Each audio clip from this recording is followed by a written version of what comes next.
devant une bonne équipe équato-guinéenne qui a joué sans complexe, qui s'est battue jusque dans les ultimes secondes. On a vu cette frappe de Pedro Obiang. Alors Sadio Mané qui remercie le ciel ou qui pleure, on ne sait pas trop.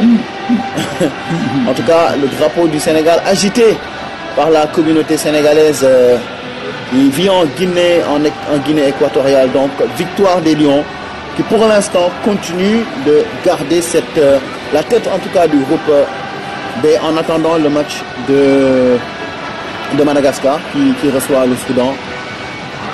Oui, c'est une victoire importante pour le Sénégal du moment que ça lui permet de garder la première place en attendant le match du Madagascar.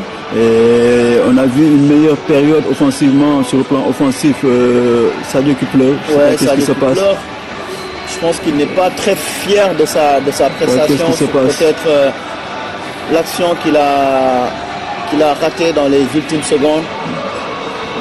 Ça a quand même quelque chose de positif de le voir comme ça pleurer. Ça veut dire qu'il est conscient qu'il peut faire plus.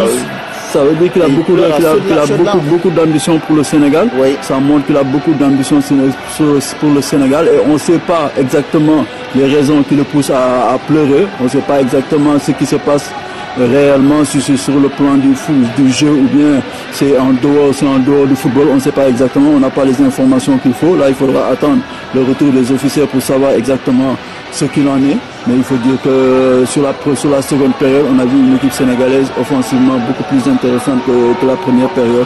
Parce qu'en seconde période, ils ont été plus dangereux. Il y a eu des occasions de but.